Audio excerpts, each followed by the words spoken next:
আল্লাহু আকবার, আল্লাহু আকবার, আল্লাহু আকবার,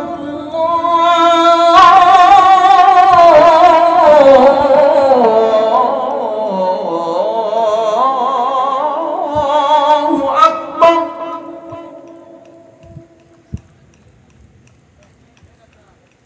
আশহাদু আল্লা ইলাহা ইল্লাল্লাহ।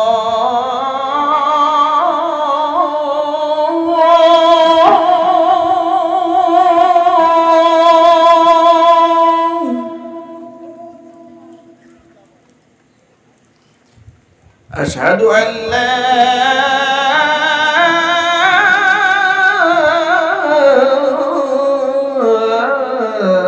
إله إلا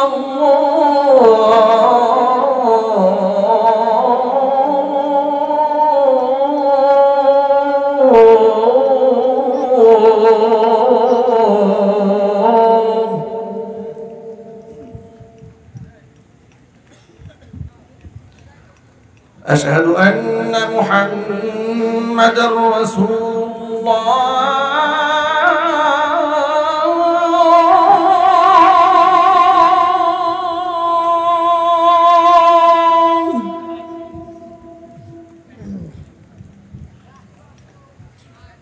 أشهد أن محمدًا رسول الله.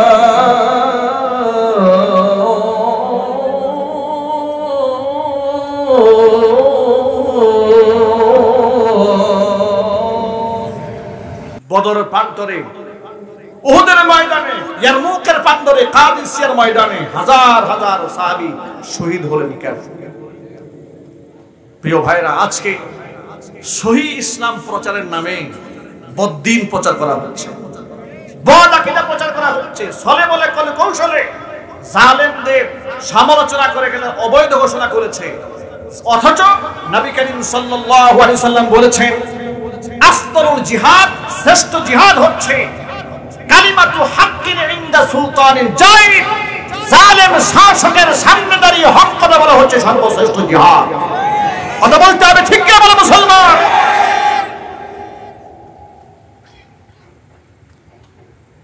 মাজলুম আলেমদের পক্ষে এসি শায়েখরা কোনোদিন কথা বলে না, জালেমদের বিরুদ্ধে কোনোদিন কথা বলে না, জালেমের কাছ থেকে সমস্ত সুবিধা ভোগ করার জন্য জালেমদের বিরুদ্ধে কথা বলে না। অথচ নবী করিম সাল্লাল্লাহু আলাইহি ওয়াসাল্লাম স্পষ্ট জানিয়ে দিয়েছেন, ফার্স্ট ক্লাস ইমানদার কারা? মান রাআ মিনকুম মুনকারান ফালিয়ুগাইয়িরহু বিয়াদিহি, অন্যায় দেখলে হাত দিয়ে বাধা দেবে, ফাইল লাম ইয়াস্তাতি' ফাবিলিসানিহি, হাত দিয়ে না পারলে জবান দিয়ে প্রতিবাদ করবে, জবান দিয়েও যদি না পারে ফাবিকালবিহি, অন্তর দিয়া এই অন্যায়ের বিরুদ্ধাচরণ করবে। এটাকে ধ্বংস করার পরিকল্পনা আনবে। অন্তরের মধ্যে পরিকল্পনাও যদি না থাকে, নবীজি বলেছেন ওয়াদালিকা আদআফুল ঈমান, এটা হচ্ছে ঈমানের লাস্ট স্টেশন। ওয়ালাইসা ওয়ারা যালিকা হাব্বাত খারদালিন মিনাল ঈমান, মনের মধ্যে ব্যথাও যদি না থাকে, অন্যায় দেখার পরে বুঝতে হবে ঈমানের সরিষা দানাটাও আর বাকি নাই। যুবকেরা, আল্লাহর জন্য জীবনকে উৎসর্গ করতে হবে। রাজি আছেন ইনশাআল্লাহ? জোরে বলো না ইনশাআল্লাহ।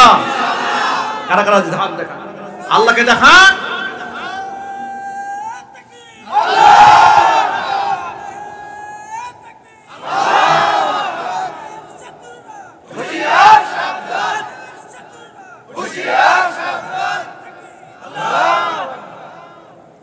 যুবক ভাইরা আমার,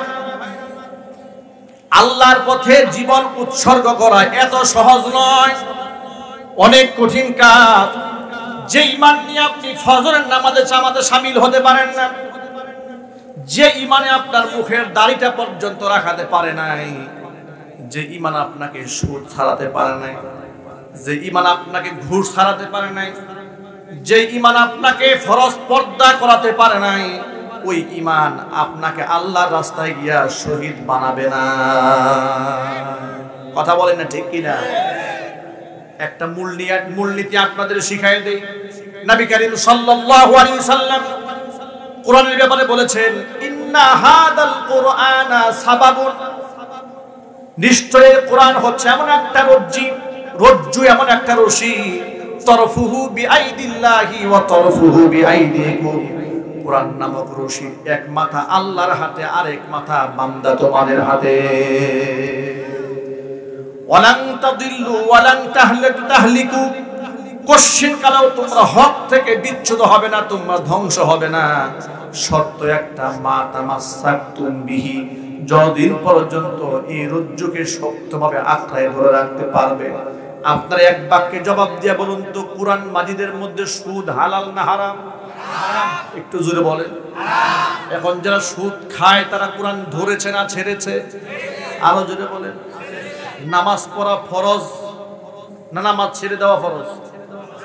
নামাজ পড়া যদি ফরজ হয়ে থাকে, অধিকাংশ মুসলমান নামাজই পড়ে না। কথা একটু জোরে বলতে হবে, ঠিক কিনা বলেন? যার কান নষ্ট হয়ে যায় তার গোটা দেহ নষ্ট হয়ে যায়। কিয়ামতের ময়দানে আল্লাহ সুবহানাহু ওয়া তাআলার সামনে পরিতৃপ্ত আত্মাগুলো হাজির হবে। আল্লাহ পাক ডাক দিবেন, ইয়া আইয়াতুহান নাফসুল মুতমাইন্নাহ ইরজিই ইলা রাব্বিকি রাদিয়াতান মারদিয়াহ ফাদখুলি ফি ইবাদি ওয়াদখুলি জান্নাতি। আল্লাহ পাক সেদিন ডাক দিবেন, হে পরিতৃপ্ত আত্মার মানুষগুলো, ইয়া আইয়াতুহান নাফসুল মুতমাইন্নাহ ইরজিই ইলা রাব্বিকি রাদিয়াতান মারদিয়াহ, তোমরা তোমাদের রবের দিকে ফিরে এসো, সেইভাবে এমন অবস্থায় ফিরে আসো তোমাদের রব তোমাদের প্রতি সন্তুষ্ট, তোমরাও তোমাদের রবের প্রতি সন্তুষ্ট। ফাদখুলি ফি ইবাদি, আমার নেককার বান্দাদের মধ্যে শামিল হয়ে যাও, ওয়াদখুলি জান্নাতি, এবং আমার জান্নাতে প্রবেশ করো। একটা মজার তথ্য আপনাদেরকে শোনাই। কিয়ামতের ময়দানে মানুষ ইনফিরাদান, একা একা জান্নাতে যাবে না, আর একা একা জাহান্নামেও যাবে না। মানুষেরা জান্নাতে যাবে দলে দলে, জাহান্নামেও যাবে দলে দলে, একা একা যাবে না কেউ। জাহান্নামীদের কাতার আলাদা, জান্নাতীদের কাতার আলাদা। যেমন নাকি সূরা জুমার আল্লাহ পাক বলছেন, ওয়াসিকাল্লাযীনা কাফারু ইলা জাহান্নামা যুমারা, জাহান্নামীদেরকে, কাফেরদেরকে জাহান্নামের দিকে দলে দলে টেনে নিয়ে যাওয়া হবে। অনুরূপভাবে আল্লাহ পাক আবার পরে আয়াতে বলছেন, ওয়াসিকাল্লাযীনা তাকাউ রাব্বাহুম ইলাল জান্নাতি যুমারা, জান্নাতেও মানুষ একা একা যাবে না, ইনফিরাদান যাবে না। মানুষ সেদিন দলবদ্ধ হয়ে জান্নাতের দিকে রওনা হয়ে যাবে। নবী করিম সাল্লাল্লাহু আলাইহি ওয়াসাল্লাম বলেছেন, কিয়ামতের ময়দানে আল্লাহ পাক আমাকে ডাক দিয়ে বলবেন, আদখিল ইয়া মুহাম্মদ মিন উম্মাতিকা মান লা হিসাবা আলাইহিম মিনাল বাবিল আইমান।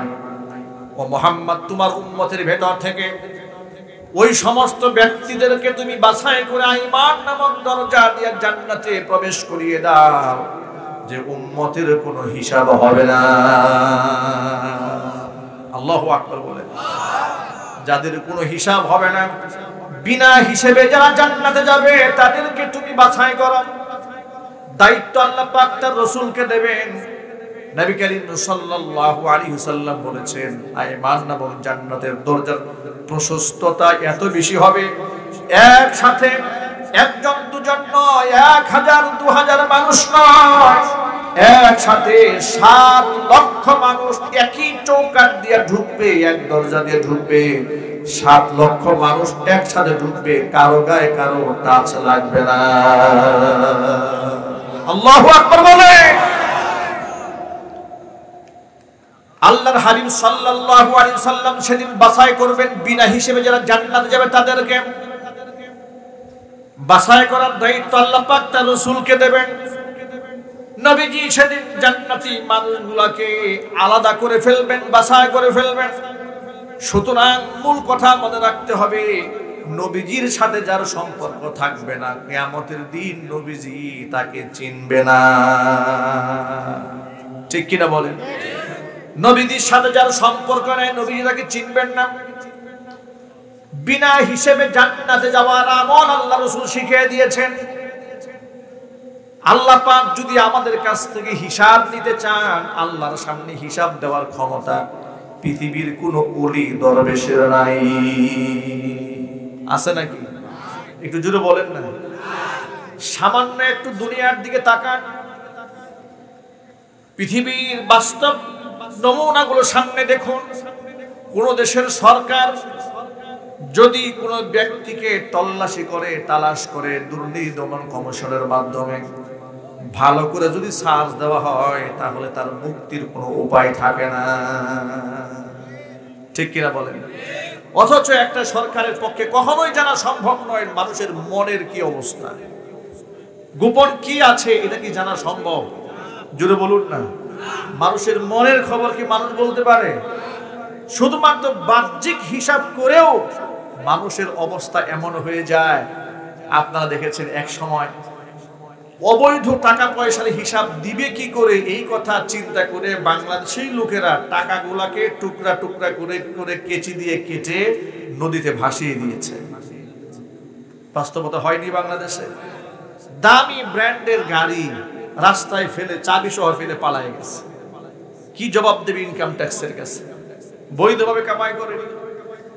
সামান্য দুনিয়ার হিসাব রক্ষক যারা যারা আমার ইনস জানে না, শুধু আউটটা জানে, কিছুটা জানে, জানারও সীমাবদ্ধতা আছে। ঠিক কিনা বলেন? এই এতটুকু সীমাবদ্ধতা গণ্ডির মধ্যে একটু হিসাব টান দিলে যদি আমাদের অবস্থা এই হয় যে রব আমার ভেতর জানে, আমার বাহির জানে, আমার ইনস জানে, আমার আউট জানে, আমার অতীত জানে, আমার বর্তমান জানে, আমার ভবিষ্যৎ জানে, আমার জন্ম থেকে মৃত্যু পর্যন্ত সব যিনি জানেন, তার সামনে ফাঁকি দেওয়ার কোনো সুযোগ আছে নাকি? কোনো সুযোগ নেই। তাহলে আল্লাহর সামনে হিসাব দিয়ে পার পাবো কি করে? আল্লাহ পাক যদি আমলনামা ওজন দিয়া পাই টু পাই হিসাব নেন, পার পাওয়ার তো সুযোগ নাই। কোরআনের বহু জায়গার মধ্যে এসেছে ইন্নাল্লাহা সারিউল হিসাব, আল্লাহ পাক খুব দ্রুততম হিসাব গ্রহণকারী। মুফাসসিরিনে কেরামরা শব্দের তাত্ত্বিক বিশ্লেষণ করেছেন। আল্লাহ পাক কোন জায়গায় বলেছেন লাতীফুন খাবীর, কখনো বলেছেন লাতীফুন মানে সূক্ষ্ম সূক্ষ্ম খবর রাখেন, কখনো বলেছেন খাবীরুন মানে বড় বড় খবর রাখেন, কখনো বলেছেন আলিমুন বিদাতিস সুদূর মনের খবর রাখেন। কখনো আল্লাহ পাক বলেন ইয়ালামু মা বাইনা আইদিহিম ওয়া মা খালফাহুম, সামনে পেছনে সব জানেন। কে জানেন? আরো জোরে বলুন। সব জানেন। তাহলে সেই রবের সামনে তো ফাঁকি দেওয়ার কোনো সুযোগ নাই। রবের সামনে ফাঁকি দেওয়ার কোনো সুযোগ যখন থাকবে না, আল্লাহ যদি হিসাব টান দেন, জাহান্নামে যাওয়ার কোনো ছাড়া কোনো রাস্তাও থাকবে না। এই জন্য নবী করিম সাল্লাল্লাহু আলাইহি ওয়াসাল্লাম আমাদের সহজ দোয়া শিখিয়ে দিয়েছেন, আল্লাহুম্মা হাসিবনি হিসাবান ইয়াসীরা। সবাই আমার সাথে পড়েন আল্লাহুম্মা, সবাই জোরে বলেন আল্লাহুম্মা হাসিবনি হিসাবান ইয়াসীরা। দোয়াটি আল্লাহ নবী শিক্ষা দিয়েছেন, অর্থ হলো আল্লাহ তাআলা হাসিবনি হিসাবান ইয়াসীরা, আল্লাহ তুমি আমার বিচারটাকে, আমার হিসাবটাকে আল্লাহ তুমি সহজ বানিয়ে দাও। সহজ মানে হচ্ছে বিনা হিসেবে জান্নাত। কোন সুবহানাল্লাহ। সহজ মানে কি? বিনা হিসেবে জান্নাত।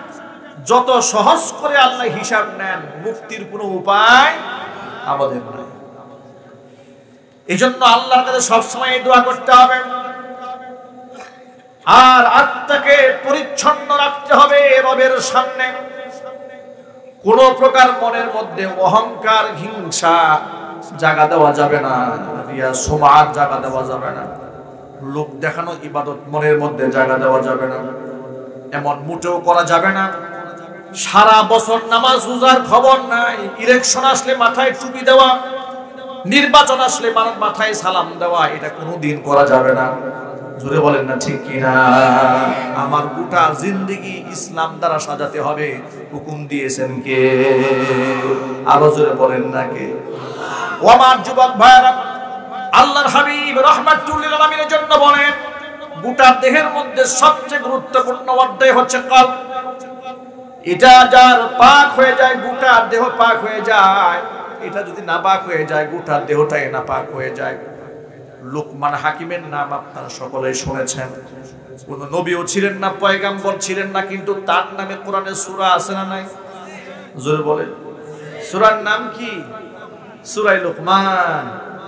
লুকমান হাকিম দেখতে খুব সুন্দর মানুষ ছিলেন না, লম্বা ছিলেন না, কোন রাজা বাদশাও ছিলেন না, কোন নবী পয়গাম্বর ছিলেন না, কিন্তু সম্মান আর মর্যাদা কত বেশি, তার নামে আল্লাহ সূরা নাযিল করে দিয়েছেন। লোকমান হাকিম দেখতে একজন খাটো মানুষ ছিলেন, কালো মানুষ ছিলেন, বেটে মানুষ ছিলেন। তিনি একদিন দাঁড়িয়েছিলেন, জনৈক ব্যক্তি উপহাস করে বলেছে, কত মোটা মোটা ঠোঁট তার। লোকমান হাকিম শুকরিয়া আদায় করে বলেছে, এই মোটা ঠোঁট তো আল্লাহর দেওয়া, কিন্তু মোটা ঠোঁট দিয়ে যে কথাগুলো বের হয়, সেই কথাগুলো খুবই সূক্ষ্ম এবং পাতলা। সুবহানাল্লাহ। প্রিয় যুবক ভাইরা আমার, সেই লোকমান হাকিম এত সম্মানিত ব্যক্তি, যার শানে আল্লাহ পাক কোরআন মাজিদের মধ্যে আয়াত নাযিল করলেন যে আল্লাহ মানুষকে ওয়াজ নসিহত করার ভাষার কোনো অভাব নাই, শব্দের কোনো অভাব নাই। সেই জায়গায় আল্লাহ পাক মানুষকে নসিহত করতে গিয়া লোকমান হাকিমের ভাষায় নসিহত করেছেন। লোকমান হাকিম এত সম্মানিত কেন হলেন? লোকমান হাকিম ছিলেন একজন গোলাম, কৃতদাস, কাজের লোক। মাঠে ময়দানে ভেড়া বকরি দুম্বা তিনি চড়াতেন। লোকমান হাকিম মাঠে ময়দানে ভেড়া বকরি দুম্বা চড়াতেন, কিন্তু লোকমান হাকিমের বক্তব্য, তার কথাবার্তা, তার আচরণে তার মনে অবাক হয়ে গিয়েছে। তিনি বুঝতে পারলেন লোকমান হাকিমের সাধারণ কোনো মানুষ নন, তার মধ্যে অসাধারণ কিছু গুণ আছে যেগুলো সাধারণ মানুষের মধ্যে দেখা যায় না। তার অসাধারণ মেধা, প্রজ্ঞা এবং তার বিচক্ষণতাকে যাচাই করার জন্য তিনি একটা পরীক্ষা করলেন লোকমান হাকিমকে। লোকমান হাকিমকে ডেকে তার মনিব বলছে, লোকমান আসো এখানে। লোকমান গেলেন, লোকমানের হাতে একটা ছাগল ধরায় দিলেন, বললেন, লোকমান এই ছাগলটাকে নিয়ে যাও। এই ছাগলটাকে জবাই করার পরে গোটা ছাগলের দেহের ভিতরে সবচাইতে নিকৃষ্ট দুটা অঙ্গ কেটে আমার সামনে হাজির করে দাও। ছাগল কেটে ছাগলের ভিতরে সবচেয়ে নিকৃষ্ট দুটা অঙ্গ কেটে আমার সামনে হাজির করো। লোকমান হাকিম ছাগল জবাই করলেন। ছাগল জবাই করে চামড়া ছিললেন, গোশতগুলো টুকরা টুকরা করে দুইটা অঙ্গ কেটে মনিবের সামনে হাজির করলেন। মুফাসসিরিনে কিরামরা লিখেছেন, মনিব সামনে তাকিয়ে দেখছেন লোকমান হাকিম গোটা ছাগলের নিকৃষ্ট অঙ্গ বলতে তার লজ্জাস্থানও আনে নাই, লেজও আনে নাই, পাও আনে নাই, শিংও আনে নাই, পেশাবের রাস্তাও নিয়ে আসেনি, পায়খানার রাস্তাও নিয়ে আসেনি। কি নিয়ে আসছে? কলব। তার হৃৎপিণ্ডটা কেটে এবং জিহ্বাটা কেটে মনিবের সামনে হাজির করে দিয়েছে। মনিবের সামনে হাজির করে বলছে যে এই গোটা দেহের মধ্যে সবচেয়ে নিকৃষ্ট এই দুটা অঙ্গ। লোকমান হাকিমের মনিব বুঝতে পারলেন লোকমান হাকিমের বিচক্ষণতার গভীরতা।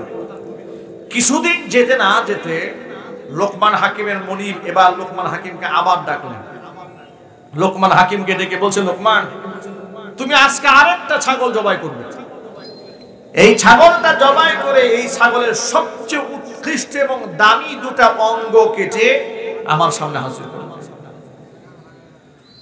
লোকমান হাকিম এবার আরেকটা ছাগল জবাই করলেন। জবাই করে উৎকৃষ্ট দুটা অঙ্গ কেটে মনিবের সামনে হাজির করে দিয়েছে। লোকমান হাকিম সামনে যখন মনিবের সামনে অঙ্গ দুটা দিয়েছে, লোকমান হাকিমের মনিব তাকিয়ে দেখে অবাক বিস্ময় ঘটনা। সবচাইতে নিকৃষ্ট অঙ্গ কাটার কথা বলেছিলাম, যে দুটা অঙ্গ কেটে এনেছিল, সবচাইতে দামি অঙ্গ কাটতে বললেও লোকমান হাকিম ওই দুটা অঙ্গ কেটে এনে দিয়েছে। লোকমান হাকিম তার মনিব তাকে বলছে, লোকমান ব্যাপারটা কি? তোমাকে কয়েকদিন আগে বলেছি যে খাসির সবচেয়ে নিকৃষ্ট অঙ্গ কেটে আমার সামনে এনে দাও, তুমি জিহ্বার হৃৎপিণ্ড কেটে এনে দিয়েছো। আবার বললাম যে এই খাসির সবচেয়ে দামি অঙ্গটা কেটে আমাদের সামনে এনে দাও, আর তুমি সেই হৃৎপিণ্ড সেই জিহ্বাটা কেটে আনলে, কারণটা কি? লোকমান হাকিম বলছেন, মনিব, এই দুটা অঙ্গ হচ্ছে এমন দুটি অঙ্গ, দেহের মধ্যে সবচেয়ে গুরুত্বপূর্ণ অঙ্গ। যদি এ দুটা জিনিস পবিত্র হয়ে যায়, এর থেকে দামি অঙ্গ আর দেহের মধ্যে নেই। একটা হচ্ছে মানুষের কান, আরেকটা হচ্ছে মানুষের জিহ্বা। আর এই দুটা জিনিস যদি নষ্ট হয়, পচে যায়, গোটা দেহের মধ্যে এর থেকে খারাপ অঙ্গ আর নাই। কথা একটু জোরে বলতে হবে, ঠিক কিনা? গোটা সমাজের দিকে তাকিয়ে দেখো, সমাজের মধ্যে জবানের কারণে লোকেরা ফুলের মালা পায়, এই জবানের কারণে লোকেরা জুতার বাড়ি খায়। একটু জোরে বলতে হবে, কথা ঠিক কিনা বলেন? কাল এটা যদি নষ্ট হয়ে যায়, চাকচিক্য আর চেহারা অবয়ব যতই সুন্দর হোক না কেন, কোনো কাজে আসে না। বেলাল হাফসির মতো গোলামের দাম আল্লাহ পাক আসমান ও সমতল তুল্য করে দিয়েছেন। মানুষ কালো কিন্তু অন্তর এত বেশি পরিচ্ছন্ন। নবী করিম সাল্লাল্লাহু আলাইহি ওয়াসাল্লাম ফজরের নামাজ শেষ করে মুসল্লিদের দিকে রুখ করে বসে আছেন আর সাহাবীদের কাছ থেকে কথোপকথন শুনতেছিলেন। এমন সময় পাশে বসা ছিলেন হযরত বিলাল। বিলালকে ডেকে বললেন, বিলাল, তুমি এমন কি আমল করো যে গত রজনীতে স্বপ্ন যুগে জান্নাতের ভিতরে ইন্নী কাদ সামি'তু দাফান আলাইকা ফিল জান্নাতি, বেহেশতের মধ্যে আমি তোমার পায়ের জুতার আওয়াজ শুনতে পেয়েছি। আল্লাহু আকবার বলেন। আর চিল্লাবেন আল্লাহু আকবার। আমার বন্ধুগণ, নবীজি সাল্লাল্লাহু আলাইহি ওয়াসাল্লামের স্বপ্ন হলো ওহী। তাম পৃথিবীর সমস্ত নবীদের স্বপ্ন আল্লাহর পক্ষ থেকে ওহী ছিল, শয়তান দেখায়নি। দেখিয়েছেন কে? আল্লাহ সুবহানাহু ওয়া তাআলা দেখিয়েছেন। বেলালকে বলছেন, বেলাল, কি আমল করে, এমন কোন স্পেশাল আমল আছে তোমার? কাদ সামি'তু দাফানা আলাইকা ফিল জান্নাতি, আমি জান্নাতের মধ্যে আমার সামনে সামনে তোমার কদমের আওয়াজ শুনতে পেয়েছি। আমি উপলব্ধি করতে পেরেছিলাম বেহেশতে আমি একা নয়, আমার খাদেম, আমার সাথী, আমার ভালোবাসার পাত্র বেলাল আমার সামনে সামনে হাঁটতেছে। কি আমল করো বেলাল? মানুষ একেবারেই কালো, দাম নাই, মানুষ তাকে দাম দেয় না। আর বেহেশতে রাসূল সাল্লাল্লাহু আলাইহি ওয়াসাল্লাম তার সামনে বেলালের পাওয়ার আওয়াজ শুনতে পায়। বেলাল রাদিয়াল্লাহু তাআলা আনহু বললেন, নবীজি, তেমন বড় কোনো আমল নাই, যা বলেন তাই তো হুবহু পালন করি। একটা আমল কন্টিনিউ করার চেষ্টা করি, সেটা হলো আমি যখন জরুরত সারি ইস্তিনজা করি, পবিত্র হয়ে যায়, ওযু করে সব সময় তাহিয়াতুল ওযু 2 রাকাত নামাজ আদায় করি। কখনো নাপাক হালাতে থাকি না, সব সময় পাক পবিত্র অবস্থায় থাকি। নবীজি বললেন, বেলাল, আমলটা ছেড়ে দিও না। আল্লাহ পাক পবিত্রতার আমলকে ভালোবাসেন। আল্লাহ সুবহানাহু ওয়া তাআলা এই আমলের বদৌলতে জান্নাতে আমার সামনে সামনে তোমার কদমের আওয়াজ আমাকে শুনিয়ে দিয়েছে। ও যুবক ভাইরা আমার, নবী করিম সাল্লাল্লাহু আলাইহি ওয়াসাল্লাম পবিত্রতার ব্যাপারে স্পষ্ট জানিয়ে দিয়েছেন, তুহুরু শাত্রুল ঈমান, পবিত্রতা ঈমানের অঙ্গ। কোরআন মাজিদের মধ্যে আল্লাহ যেখানে ঘোষণা দিয়ে দিলেন, ইন্নাল্লাহা ইউহিব্বুত তাওয়াবিনা ওয়া ইউহিব্বুল মুতাতাহহিরিন, আল্লাহ পাক তওবাকারীদেরকে পছন্দ করেন। আল্লাহ পাক পবিত্রতা, অধিক পবিত্রতা অবলম্বনকারীদেরকে আল্লাহ ভালোবাসেন। যেখানে পবিত্রতা ঈমানের অঙ্গ বানিয়ে দেওয়া হয়েছে, আল্লাহর ভালোবাসার পাত্র তারা যারা নিজেরা অতি পবিত্র হয়ে থাকে। এই মূলনীতি হচ্ছে ইসলামের। সেই ইসলাম ধর্মে যদি কোনো ব্যক্তি নামাজ রোজার ধার ধারে না, ওযু গোসলের ধার ধারে না, 40 দিন ওযু নাই, গোসল নাই, গায়ের মধ্যে সালার চট পড়েছে, মাথার মধ্যে চুলের জটলা লাগিয়েছে, হাতের মধ্যে শিকল, লোহার শিকল, গলার মধ্যে শিকল, এই লোক যদি এই দেশে ওলি হয়ে যায়, আল্লাহর ওলি হয়ে যায়, তাহলে শয়তানের দুষ্ট কি? কথা বলেন না, ঠিক কিনা বলেন? যেখানে ইসলামে পবিত্রতাকে ঈমানের অঙ্গ বানিয়ে দেওয়া হয়েছে, নবী করিম সাল্লাল্লাহু আলাইহি ওয়াসাল্লাম এত বেশি খুশবু ব্যবহার করতেন, সাহাবায়ে কেরাম বলেছেন রাসূলের সাথে মুসাফা করলে ঘন্টার পর ঘন্টা মিশকের গ্রাম থাকতো হাতে। সুবহানাল্লাহ, রাস্তে বলেন। সেই জায়গায় বেনামাজি অপবিত্র লোকেরা পীর হয়ে যাচ্ছে, নাই সমাজে? একটু জোরে বলুন না, নাই?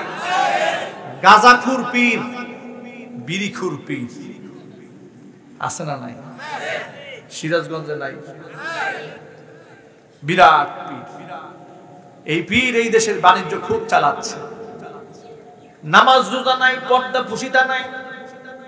তারা বলে শরীয়তের হুজুররা এগুলা বুঝে না, এগুলা আধ্যাত্মিক ব্যাপার, এগুলা শরীয়তের আলেমরা বুঝে না। একদিন এক ভন্ডের সাথে আমার সাক্ষাৎ হয়েছে। রমজান মাসে প্রকাশ্যে ধূমপান করছে, সাদা লুঙ্গি পরা, সাদা শার্ট পরা, আমার মসজিদের পাশেই। আমি জিজ্ঞেস করলাম যে আপনি এই কাজটা যে করছেন, রমজান মাস, এই প্রকাশ্যে ধূমপান করছেন, আপনার কি একটু লজ্জাও হয় না, একটু শরম হয় না আপনার? তখন আমার বয়স আরো অনেক কম ছিল, তিনি আমাদের বয়সে অনেক সিনিয়র, আমার বাবার বয়সে। তিনি আমাকে তুমি করে বললেন যে তোমরা শরীয়তের হুজুরা এটা বুঝবা না, এটা মারিফতের অনেক উপরের ব্যাপার, এটা তোমরা এখনই বুঝবা না, এটা মারিফতের ব্যাপার। তবে শুধু একটা কথা বলে দিই তোমাকে, আত্মাকে কষ্ট দিয়ে রোজা রাখা জায়েজ নাই। কত বড় ফতোয়া দিয়েছেন দেখছেন? আমি এর নাম দিয়েছি ফতোয়ায়ে শয়তানি। এই ফতোয়ার নাম কি জোরে বলুন? ফতোয়ায়ে শয়তানি। এই ফতোয়ায়ে শয়তানি করে করে আজকে সাধারণ মানুষের ঈমান আমল সব বরবাদ করে দিচ্ছে। কথা বলতে হবে, ঠিক কি না?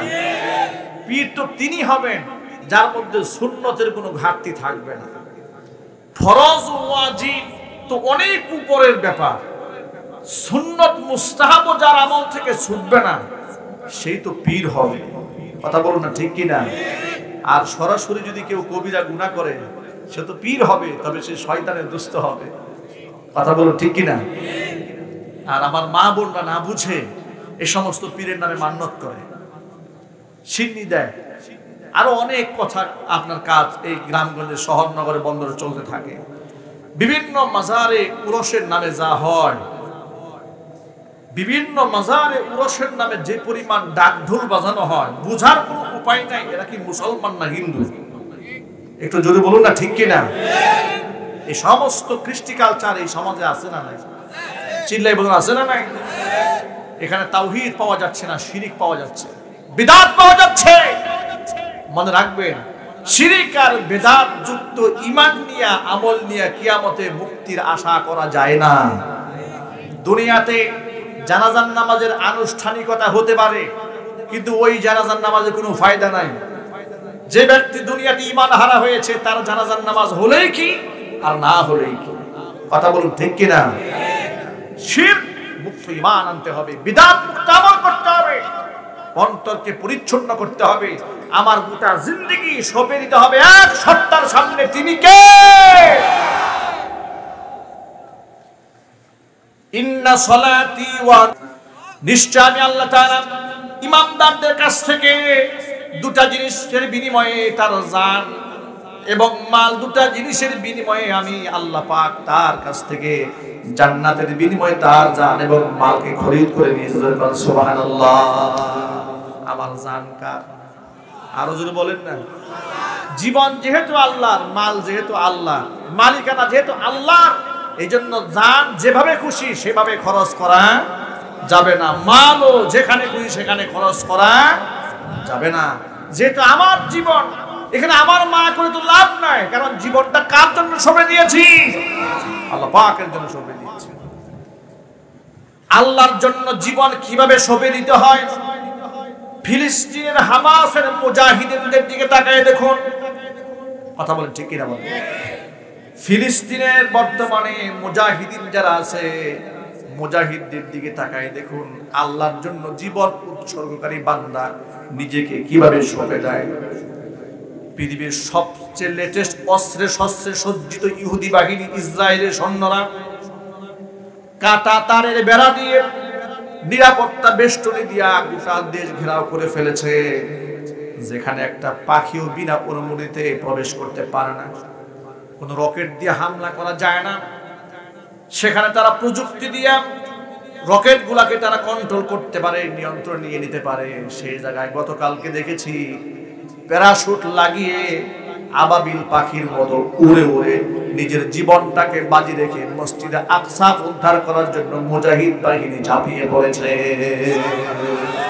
আল্লাহু আকবার বলেন। মুজাহিদদের ঈমান সাধারণ মানুষের ঈমান কখনো এক নয়। মুজাহিদের ঈমান যে কতটা শক্তিশালী হতে পারে, সাহাবায়ে কেরামের ইতিহাস আপনারা জানেন, খাব্বাবের ইতিহাস জানেন, খুবাইবের ইতিহাস জানেন, আম্মারের ইতিহাস জানেন, ওমর রাদিয়াল্লাহু তাআলা আনহুর ইতিহাস জানেন, সুমাইয়া রাদিয়াল্লাহু তাআলা আনহার ইতিহাস জানেন। সমস্ত সাহাবীদের রক্তাক্ত ইতিহাস তো আমাদের সামনে রয়েছে। জিহাদের ময়দানে ডান হাত কর্তৃত হয়ে গেছে সাহাবী, ডান হাত নিজের টান দিয়া ছিঁড়ে ফেলে দিয়া বাম হাতের মধ্যে কালিমার পতাকা ধারণ করেছে। চিল্লায় কোন আল্লাহু আকবার, আর জোরে বলেন আল্লাহু আকবার। সারা শরীর রক্তাক্ত হয়ে গিয়েছে। আল্লাহর কালিমা খচিত পতাকা যেন মাটিতে পড়ে না যায়, ঘাটটা টুকরা হয়ে আলাদা পড়ে আছে। হযরতে আব্দুল্লাহ ইবনে রাওয়াহা রাদিয়াল্লাহু তাআলা আনহু বললেন, আমি যখন টুকরা দেখলাম, দেখি কার লাশ এটা পড়ে আছে। কালিমার পতাকা আমি যাওয়ার আগে কে গ্রহণ করেছে তাকে দেখি দৌড়ে দিকে দেখলাম সেখানে কোনো মানুষ নাই। হযরত জাফর বিন আবি তালেব রাদিয়াল্লাহু তাআলা আনহুর লাশটা পড়ে আছে, আর সেখানে তার দেহটা টুকরা টুকরা হয়ে আছে। আর সেখানে শুধুমাত্র কর্তৃত মাথা দিয়া কালিমার পতাকা কামড়ায় ধরে উঁচা করে রেখে দিয়েছে, মাটিতে পড়তে দেয় নাই। সাহাবায়ে কেরামের সেই ঈমানের বাস্তব নমুনা গতকাল আমরা দেখেছি ফিলিস্তিনের মাটিতে মুজাহিদরা মসজিদে আকসা ইহুদিদের কাছ থেকে রক্ষা করার জন্য জীবনকে বাজি রেখে নিজেরা ইসরায়েলের জমিনের মধ্যে ঢুকে পড়েছে, আর মসজিদে আকসাকে নিজের নিয়ন্ত্রণ নিয়ে আকসার ছাদের উপর দাঁড়িয়ে চিৎকার দিয়ে আজান দিচ্ছে। আমি নিজে চোখে দেখেছি ভিডিওর মধ্যে মুজাহিদ বাহিনী এখান থেকে রক্ত ঝরছে, টপ টপ করে রক্ত পড়ছে, কিন্তু চেহারার মধ্যে ভয়ের কোনো ছাপ নাই, আতঙ্ক নাই, শুধু জবানের মধ্যে আল্লাহু আকবার ধ্বনিত হচ্ছে। আল্লাহু আকবার বলে। মুজাহিদদের ঈমান কত দামি ঈমান, এদের রক্ত কত দামি রক্ত। জমিন থেকে এরা যদি বিদায় হয়ে যায়, আল্লাহর দ্বীনের জন্য যে লড়েছে, আল্লাহর দ্বীনের জন্য যে ব্যক্তি মরেছে, কোরআনে মাজিদ আল্লাহ সুবহানাহু ওয়া তাআলার ওয়াদা রয়েছে, জান্নাতের বিনিময়ে এদের কাছ থেকে এদেরকে আমি জান্নাত খরিদ করে, এদের কাছ থেকে আমি জান্নাতের বিনিময়ে জানমাল খরিদ করে নিয়েছি।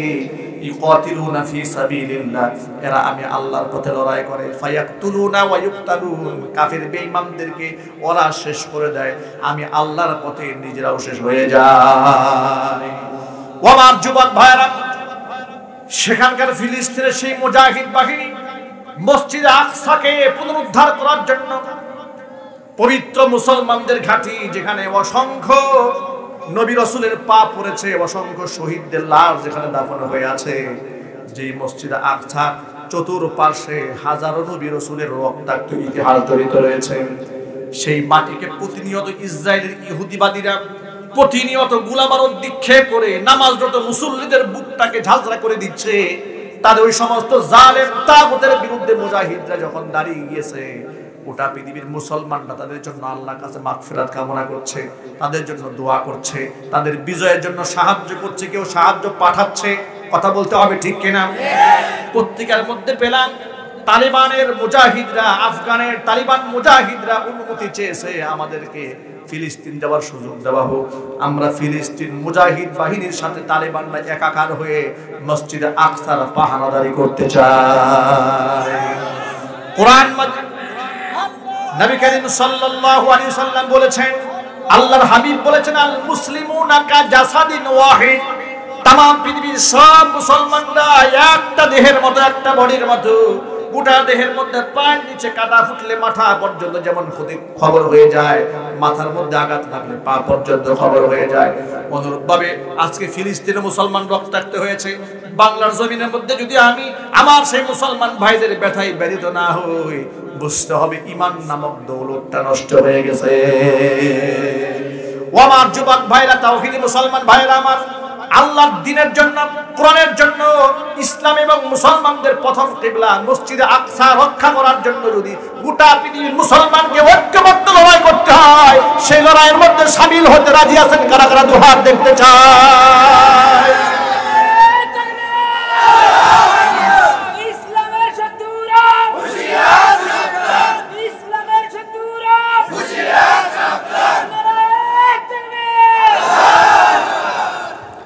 আমি অত্যন্ত মর্মাহত, আমি অত্যন্ত দুঃখিত।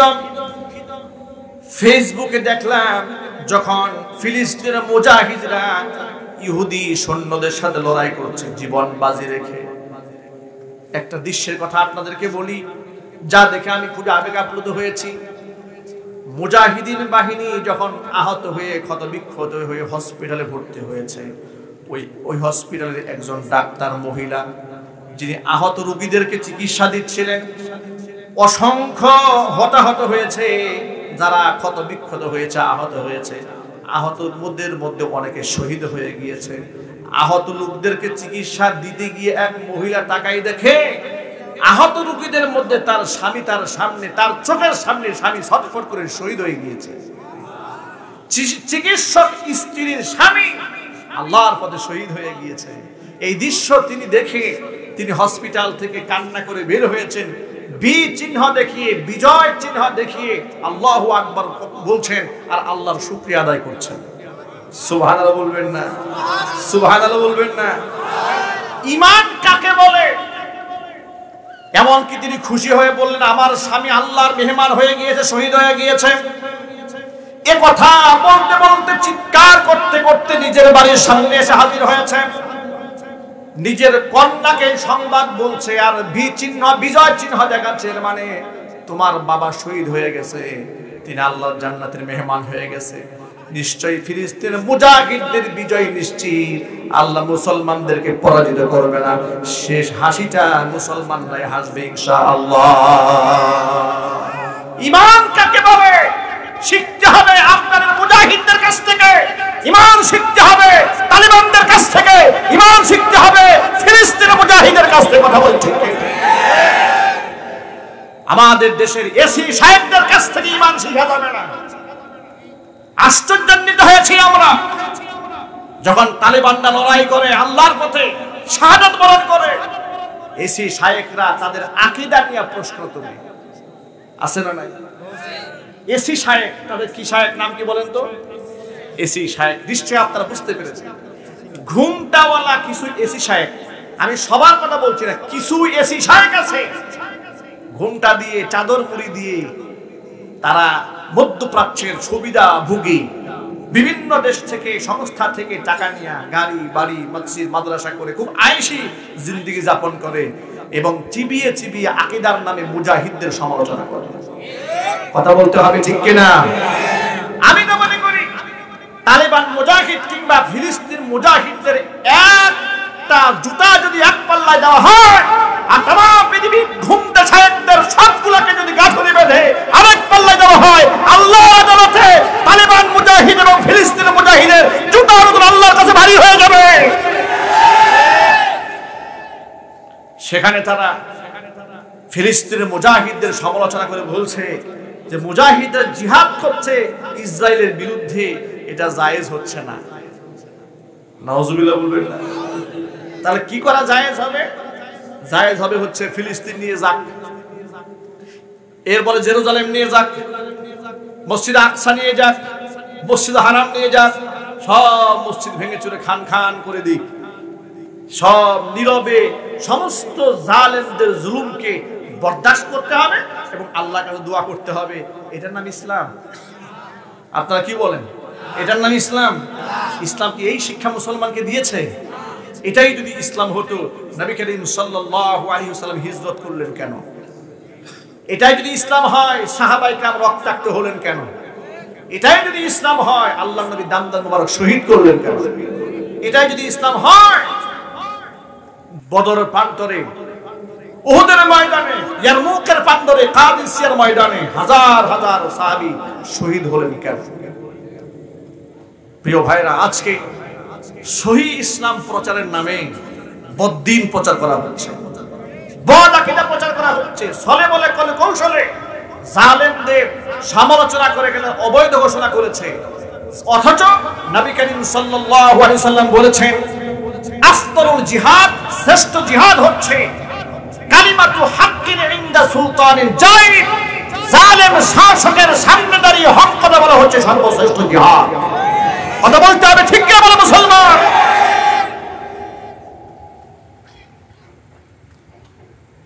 মাজলুম আলেমদের পক্ষে এসি শায়েখরা কোনোদিন কথা বলে না, জালেমদের বিরুদ্ধে কোনোদিন কথা বলে না, জালেমের কাছ থেকে সমস্ত সুবিধা ভোগ করার জন্য জালেমদের বিরুদ্ধে কথা বলে না। অথচ নবী করিম সাল্লাল্লাহু আলাইহি ওয়াসাল্লাম স্পষ্ট জানিয়ে দিয়েছেন, ফার্স্ট ক্লাস ঈমানদার কারা? মান রাআ মিনকুম মুনকারান ফালিয়ুগাইয়িরহু বিয়াদিহি, অন্যায় দেখলে হাত দিয়ে বাধা দেবে। ফাইল লাম ইয়াস্তাতি ফাবিলিসানিহি, হাত দিয়ে না পারলে জবান দিয়ে প্রতিবাদ করবে। জবান দিয়েও যদি না পারে ফাবিকালবিহি, অন্তর দিয়া এই অন্যায়ের বিরুদ্ধাচরণ করবে। এটাকে ধ্বংস করার পরিকল্পনা আনবে। অন্তরের মধ্যে পরিকল্পনাও যদি না থাকে, নবীজি বলেছেন ওয়াদালিকা আদআফুল ঈমান, এটা হচ্ছে ঈমানের লাস্ট স্টেশন। ওয়ালাইসা ওয়ারা যালিকা হাব্বাত খারদালিন মিনাল ঈমান, মনের মধ্যে ব্যথাও যদি না থাকে অন্যায় দেখার পরে, বুঝতে হবে ঈমানের সরিষা দানাটাও আর বাকি নাই। যুবকেরা, আল্লাহর জন্য জীবনকে উৎসর্গ করতে হবে। রাজি আছেন ইনশাআল্লাহ? জোরে বলো না ইনশাআল্লাহ। কারা কারা হাত দেখান, আল্লাহকে দেখান।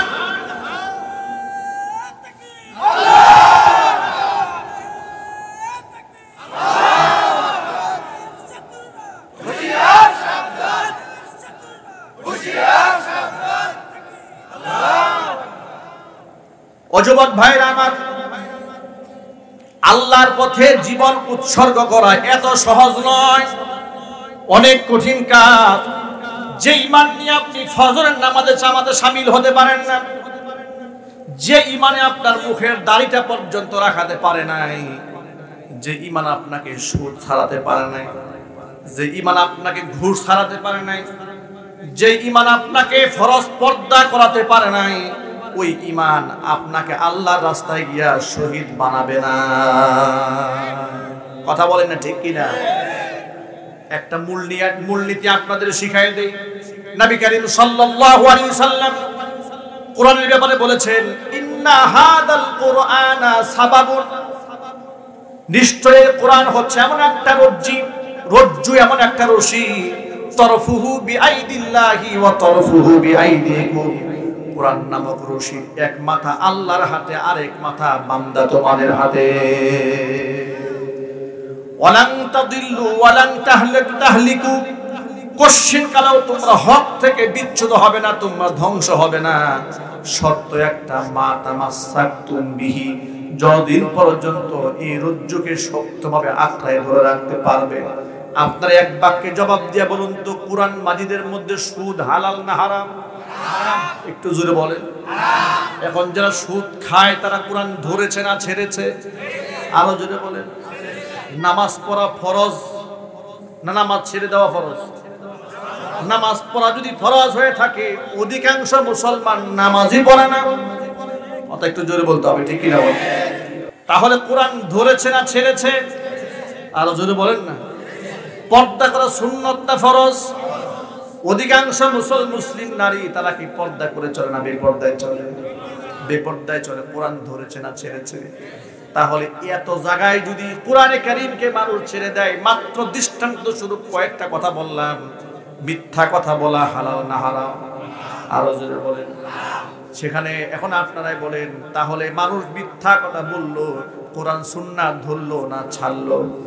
ছেড়ে দিল। সর্বত্র যদি এভাবে কোরআন সুন্নাহকে ছেড়ে দেয়, ওই ঈমান নিয়ে মুসলমান ধ্বংস ছাড়া মুক্তির কোনো পথ নাই। কোরআন এবং সুন্নাহকে জীবনের অবলম্বন বানিয়ে রাখতে হবে, ইনশাআল্লাহ বলেন। প্রিয় যুবক ভাইরা আমার, আল্লাহর হাবিব বিদায় হজের ভাষণের সময় বলেছেন, তারাকতু ফীকুম আমরাইন লান তাদিল্লু মা তামাসসাকতুম বিহিমা, দুটা জিনিস তোমাদের মাঝে রেখে গেলাম, কোশ্চিন কালেও তোমরা পদস্খলিত হবে না। হকের পথ থেকে বিচ্যুত হবে না যদি তোমরা মজবুতভাবে আঁকড়ে ধরে রাখতে পারো। একটা হচ্ছে কিতাব আল্লাহ ওয়া সুন্নাত রাসূলিহি, আল্লাহ পাকের কিতাব কোরআন মাজিদ। দ্বিতীয় হচ্ছে মুহাম্মদ সাল্লাল্লাহু আলাইহি সাল্লামের রেখে যাওয়া সুন্নাত। যুবক ভাইদেরকে বলি, ফিলিস্তিনের মুজাহিদদের মতো ঈমান আনা এত সহজ নয়, এত সহজ নয়। আপনি কি চিন্তা করতে পারেন আপনার যে মসজিদের নাম কি? শ্যামপুর রেলগেট নুরানি জামে মসজিদ। এই মসজিদে নামাজ আদায় করতে গেলে কেউ গুলি দিয়ে আপনাকে হত্যা করে? একটু কথা একটু জোরে বলেন। নামাজে দাঁড়ালে আপনাকে ঝাঁঝরা করে দিতে পারে এমন কোনো আশঙ্কা আছে? এরপরেও মুসল্লি এখানে আসে না। আর মসজিদে আকসায় গিয়ে নামাজে দাঁড়ালে যে কোনো মুহূর্তে ইহুদিবাদীদের বন্দুকের নালা আপনার মাথায় এসে উঠতে পারে, আপনাকে ঝাঁঝরা হয়ে যেতে হতে পারে মসজিদের ভেতরেই। এই আশঙ্কা আছে না নাই? এই জন্য কি ফিলিস্তিনের মুসলমানরা আকসায় নামাজ পড়া বাদ দিয়ে দিয়েছে? সুবহানাল্লাহ, আমি অবাক হয়ে গিয়েছি। এই এখন যুদ্ধের সময়ে শিশু বাচ্চা, বাপ মা শিশু অবুঝ বাচ্চাকে মসজিদে আকসার সামনে দাঁড় করিয়ে দিয়েছে। আল্লাহু আকবার বলবেন।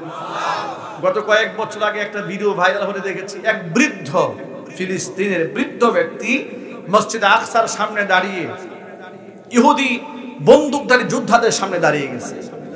তারা গুলি করছে মসজিদে আকসাকে কেন্দ্র করে, সে হাত দিয়ে সে গুলি ফিরাচ্ছে, নিজের গায়ে গুলি নেওয়ার জন্য বারবার ঠেকাচ্ছে। বন্দুকের নালা যেদিকে ধরে এই মুরব্বী সেদিকেই দৌড়ে যায়।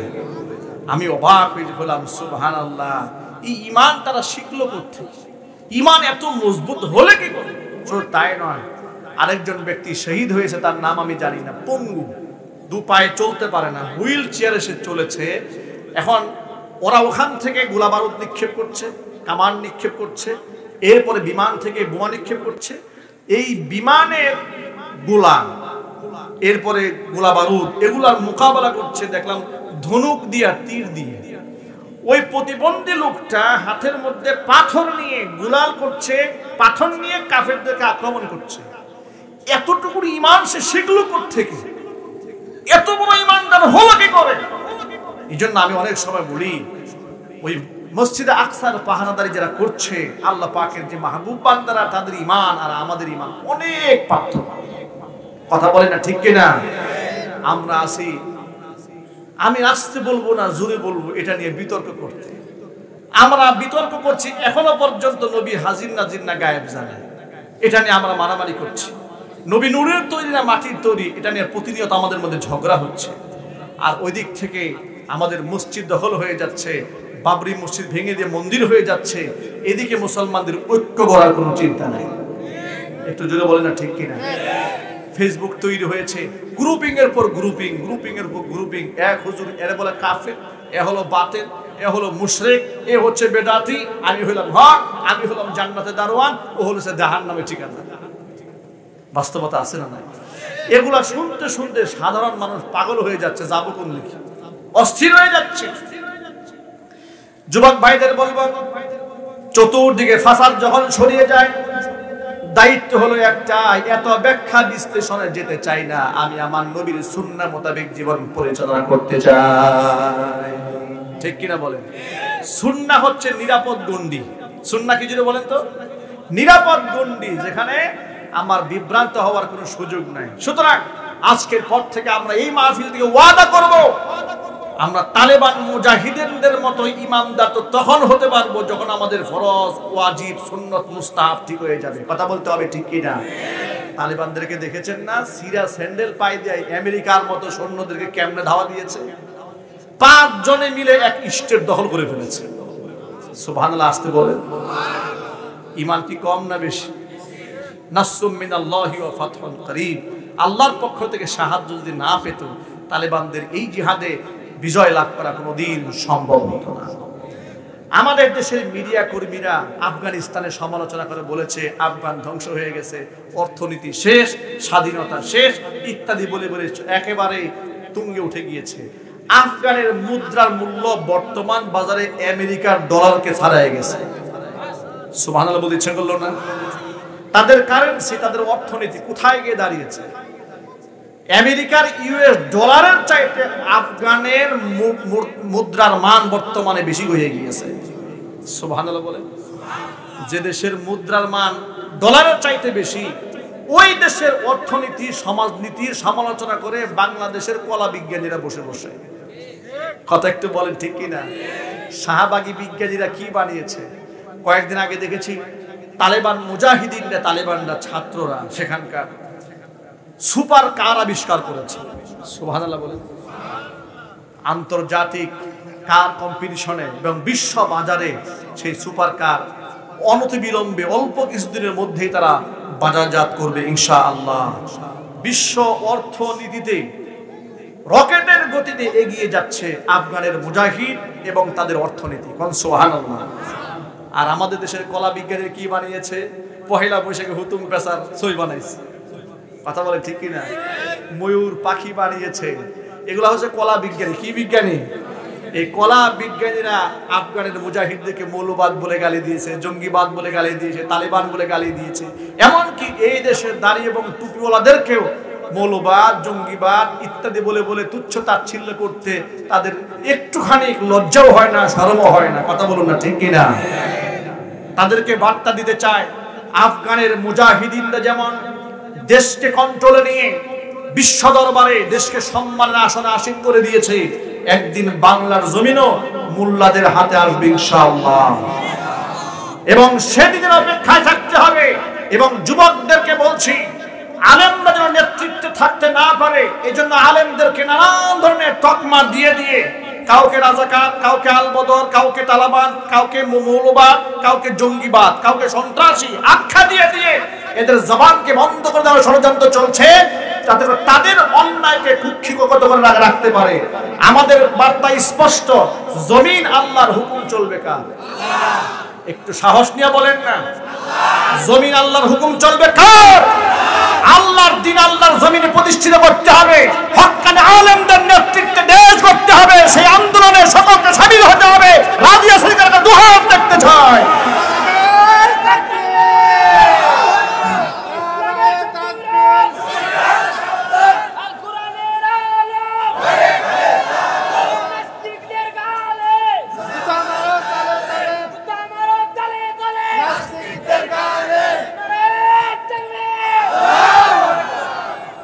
যুবক ভাইরা কি এই হিম্মতটা আছে? ইনশাআল্লাহ। সাহস কি আছে? আজকের পর থেকে সুন্নত ছাড়া জিন্দেগি চলবে না।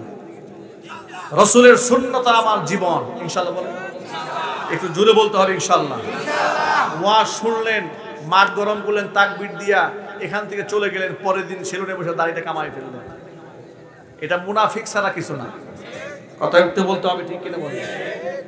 মাঠে আপনি আল্লাহু আকবার বলে গলা ফাটিয়ে দিয়েছেন, পরের দিন সেলুনে গিয়ে শেভ করে ফেলেছেন, আজান হয়ে গেল, নামাজটা পড়লেন না। মুনাফিক ছাড়া আর কিছু না। আমরা কি মুনাফিক হয়ে মরতে চাই? ইন্নাল মুনাফিকিনা ফি দারকিল আসফালি মিনান নার। মুনাফিকদের স্থান হচ্ছে জাহান্নামের অতল গহ্বর। ওয়ালান তাজিদা লাহুম নাসীরা। এদের কোনো সাহায্য করে আপনি পাবেন না। সুতরাং আমরা মুনাফিক হতে চাই না। কথা বলবো, সত্য কথা বলবো, ঠিক কিনা? যুবকরা মুখে দাঁড়িয়ে রাখলে কি আল্লাহ ইজ্জত কমায় দেবে নাকি সম্মান বেড়ে যাবে? তানজিম সাকিব ক্রিকেটার ইসলামের পক্ষে কথা বলেছে, ঠিক কিনা? নারীদের পর্দার পক্ষে কথা বলেছে, ইজ্জত কমেছে না বেড়েছে? আরো জোরে বলুন। তানজিম সাকিবকে তো কেউ চিনতই না, আমরাও কেউ চিনতাম না। ইসলামের পক্ষে কথা বলেছে, নাস্তিকরা তাদের বিরুদ্ধে লেগেছে।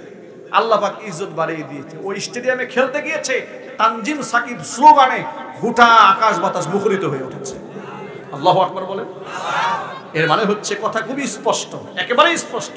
আপনি সুন্নাহর জন্য হয়ে যান, আপনি আল্লাহর জন্য হয়ে যান, আল্লাহ আপনার জন্য হয়ে যান। আজকের পর থেকে মুখের দাড়ি থাকবে কোন কোন যুবকের? ইনশাআল্লাহ। ভালো করে দেখান যুবক ভাইরা, ওয়াদা করেন আজকের পর থেকে মুখের দাড়িটা আর কামাবেন না। হাত উত্তোলন করেন না ভালো করে। আফসোস লাগে, অনেক বয়স্ক লোকেরা মুখে দাড়ি রাখতে চায় না। আমি জানি না তাদের উদ্দেশ্যটা কি। বুড়ো বয়সে বিয়ে শাদী করা ধান্দা আছে নাকি? হাত নামা। আল্লাহ পাক আমার যুবক ভাইদের ইসলামের জন্য কবুল করেন। আজকের পর থেকে নামাজ হবে কয় ওয়াক্ত? সবাই বলেন। কবে থেকে? হজ থেকে আসার পর থেকে না চিল্লা দেওয়ার পর থেকে? বলে হুজুর একটু সময় দেন, ব্যবসাটা একটু গুছাই নিচ্ছি, হজে গিয়ে এমন জুব্বা গায়ে দিব, জুব্বা আর ছাড়বো না। আছে না নাই? এমন চিল্লাই যাবো, চিল্লাই গিয়ে একদম পবিত্র হয়ে আসবে, এরপর থেকে আর নামাজ রোজা কাজা হবে না। ওই দিনটা তো আমার ভাগ্যে নাও হতে পারে, ঠিক কিনা? আমি আজকে এই ময়দান থেকে তওবা করে উঠছি, ইনশাআল্লাহ ইনশাআল্লাহ আজকের পর থেকে আমি এক ওয়াক্ত নামাজও কাজা করব। বলেন ইনশাআল্লাহ। আমার মা বোনদেরকে আমরা পর্দা পুশিতার মতো জীবনযাপন করাবো ইনশাআল্লাহ। আফগান মুজাহিদ আর ফিলিস্তিনের মুজাহিদদের সাথে লড়াই করতে হলে আগে নিজের ঈমান আমলকে ঠিক করতে হবে, ঠিক কিনা? বেসকে মজবুত করতে হবে। যদি ঈমানের বেসটা মজবুত না হয় তাহলে সামান্য ঝাঁকুনিতেই শেষ। সাহাবাগীরা একটা স্লোগান দিলে পালাই যাবেন। আর ঈমান যদি শক্ত হয়, ঈমানদার যদি মজবুত হয়, একবার আল্লাহু আকবার স্লোগান দিলে সাহাবাগীরা শাহবাগের বঙ্গোপসাগরে ঝাঁপ দেবে। কথা বলতে হবে, ঠিক কিনা? সুতরাং আল্লাহ সুবহানাহু ওয়া তাআলা আমার যুবক ভাইদেরকে দায়িত্বশীল হওয়ার তৌফিক দান করেন। এই মসজিদ আবাদ হচ্ছে শ্যামপুর রেল গেট নুরানি জামি মসজিদ, উন্নতি কল্পে। মসজিদে উন্নয়ন মানে শুধু বিল্ডিং হওয়া না। অনেক মসজিদ হয়েছে বাংলাদেশে, মুসল্লি খুঁজে পাওয়া যাচ্ছে না। এমন মসজিদ দিয়ে কোনো লাভ নাই। আমি চাই এটা যেমন কনস্ট্রাকশনের দিক থেকে উন্নত হবে, মুসল্লি দিয়েও মসজিদ ভরপুর হয়ে যাবে ইনশাআল্লাহ। ফজরের নামাজে জামাতে শামিল হবেন তো ইনশাআল্লাহ? কারা কারা পারবেন আজকের পর থেকে? দেখি তো হাতগুলো। সাহস আছে কার কার? খালি বলে হুজুর ওয়াজ করেন, আরো একটু ওয়াজ করেন, যাতে ফজরের নামাজ না পড়লেও চলে। মনে থাকবে ইনশাআল্লাহ? যা হাত নামা। আল্লাহ পাক সকলকে কবুল করেন। আচ্ছা, আপনাদের কাছে কি রুমাল গেছে? রুমাল গেছিল? আমি একটা রুমাল পাঠিয়ে দিচ্ছি ভাই, এটা রুমাল দিয়ে দেন। মসজিদের উন্নয়ন কল্পে যে যা পারেন পকেটে বিসমিল্লাহ বলে হাত ঢোকান। বিসমিল্লাহ। নিজের পকেটেই ঢোকান, আপাতত অন্যের পকেটে ঢোকায়েন না। বিসমিল্লাহ। রুমালে আগে হাদিয়া দেন, মসজিদের জন্য দেন। আমি কথা শোনাচ্ছি ইনশাআল্লাহ। দেন দেন দেন, দিন ভাই, দিয়ে দেন ভাই। রুমাল নিয়ে চলে যান, রুমাল নিয়ে ভিতরে চলে যান, জিকির করেন লা ইলাহা ইল্লাল্লাহ, লা ইলাহা ইল্লাল্লাহ।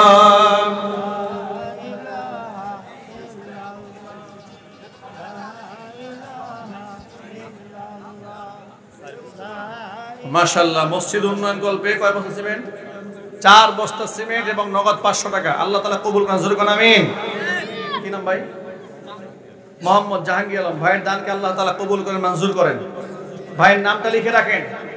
না, টাকাটা নেন, ওই টাকা নেন এখানে।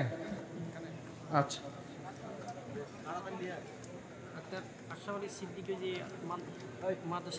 ডাক্তার হ্যাঁ প্রফেসর মোহাম্মদ আশরাফুল ইসলাম সিদ্দিকী, তিনি কি দিন 2000 টাকা পিতা মাতার জন্য দোয়া চেয়েছেন। আল্লাহ সুবহানাহু ওয়া তাআলা ভাইয়ের দানকে কবুল করে, মঞ্জুর করে, জোরে করে আমিন।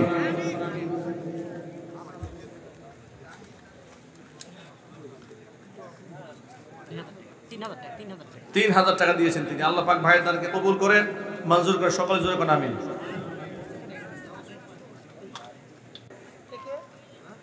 আরেক ভাই এখানে 2000 টাকা দিয়েছেন, ভাইয়ের দানকে আল্লাহ তাআলা কবুল করে, মঞ্জুর করে, সকলে বলেন আমিন। আরেক ভাই 500 টাকা দিয়েছেন, ভাইয়ের দানকে আল্লাহ তাআলা কবুল করে, মঞ্জুর করে, সকলে বলেন আমিন। আরেক ভাই 500 দিয়েছেন, আল্লাহ পাক দানকে কবুল করেন, মঞ্জুর করেন। আরেক ভাই দিয়েছেন 100 টাকা, আল্লাহ তাআলা কবুল করেন, মঞ্জুর করেন, সকলে বলেন আমিন।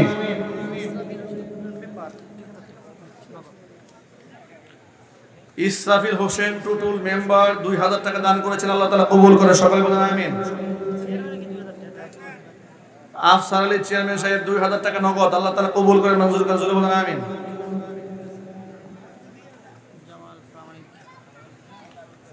জামাল প্রামাণিক তিনি দিয়েছেন নগদ 50 টাকা, আল্লাহ তাআলা কবুল করে। 1 বস্তা সিমেন্ট, আল্লাহ তাআলা কবুল করে, জোরে বলেন আমিন। ফি সাবিলিল্লাহ ফাউন্ডেশন থেকে নগদ 7000 টাকা, আল্লাহ তাআলা কবুল করেন, মঞ্জুর করেন। বাহাজউদ্দিন শ্যামপুর নগদ 1500 টাকা, আল্লাহ তাআলা কবুল করেন, মঞ্জুর করেন, সকলে যদি বলেন আমিন।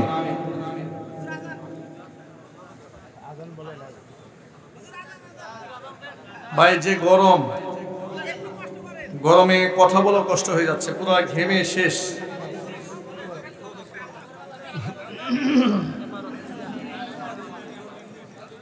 ইমারত ভাই তিনি নগদ 100 টাকা, ধান 20 মণ নাকি 20 কেজি, 20 কেজি আল্লাহ তাআলা কবুল করে। সকলে বলেন আমিন।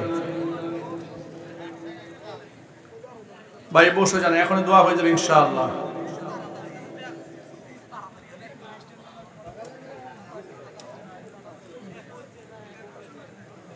ভাই কালেকশনের ব্যাগগুলো হাতে আসছে? হ্যাঁ, মহিলা মা বোনদের কাছে যে ব্যাগগুলো আছে, মেহেরবানি করে মা বোনদেরকে উদাত্ত আহ্বান জানাচ্ছি, আল্লাহর ঘর বিধির মানে আপনারা সহযোগিতা করেন। আল্লাহ তাআলা আমার মা বোনদের দানকে কবুল করে, মঞ্জুর করে। সকলে বলেন আমিন। জাহাঙ্গীর হোসেন 1 বস্তা সিমেন্ট, আল্লাহ পাক ভাইয়ের দানকে কবুল করেন। হ্যাঁ, শাফিউল ভাই তিনি নগদ 500 টাকা, আল্লাহ তাআলা ভাইয়ের দানকে মঞ্জুর করেন।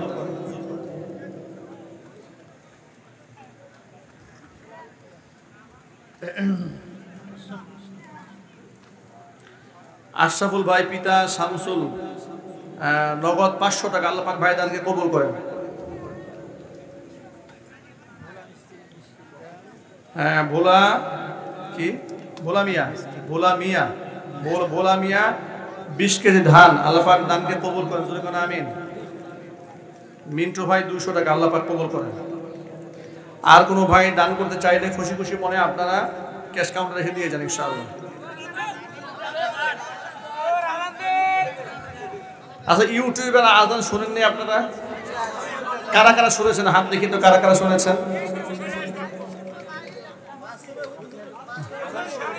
বাস্তবে শুনবেন? আচ্ছা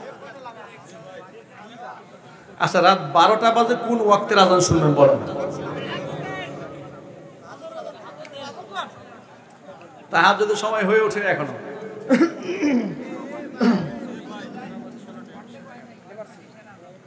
লেবার শ্রমিক এক ভাই নগদ 1600 টাকা দান করেছেন। আপনারা এই দানকে কি ছোটখাটো দান মনে করেছেন? একজন লেবার শ্রমিক তিনি 1600 টাকা দান করেছেন, কমপক্ষে তার 2 দিনের কামাই, ঠিক কিনা? 2 থেকে 3 দিনের কামাই তার, তিনি এটা আল্লাহর রাস্তায় দান করে দিয়েছে। সুবহানাল্লাহ বলবেন না? আল্লাহ পাক তার শারীরিক শক্তি যেমন দিয়েছেন, আল্লাহ পাক ইমানের শক্তিকে আরো বৃদ্ধি করেন। তার জানে, তার মালে, তার ইজ্জতে, তার সম্মানে, তার বংশ পরম্পরায় আল্লাহ পাক আরো বারাকা দান করেন। রেজাউল করিম ভাই 1 বস্তা সিমেন্ট, আল্লাহ পাক কবুল করেন। মেহেদি হাসান ভাই নগদ 500 টাকা, আল্লাহ পাক ভাই দানকে কবুল করেন।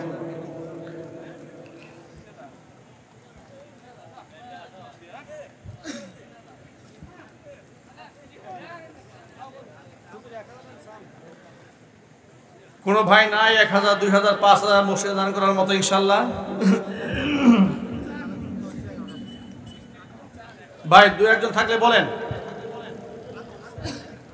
1000, 2000 থাকলে বলেন।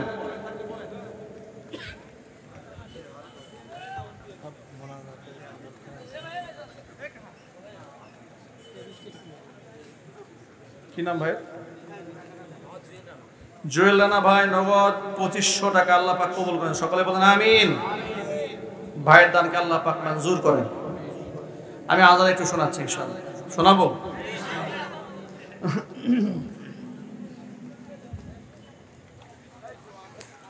আল্লাহু আকবার, আল্লাহু আকবার, আল্লাহু আকবার,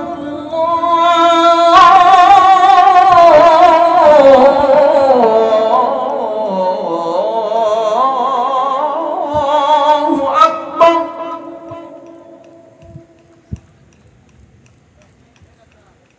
আশহাদু আল্লা ইলাহা ইল্লাল্লাহ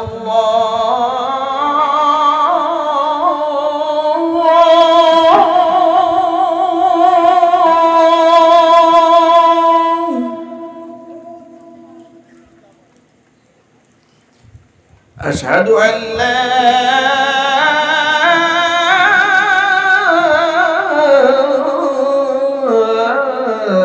إله إلا الله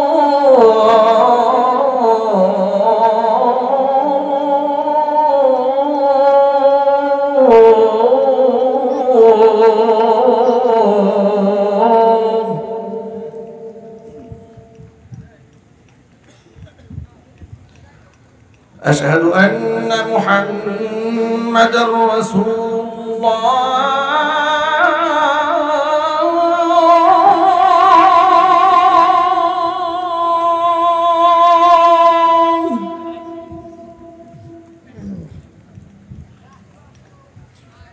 أشهد أن محمدا رسول الله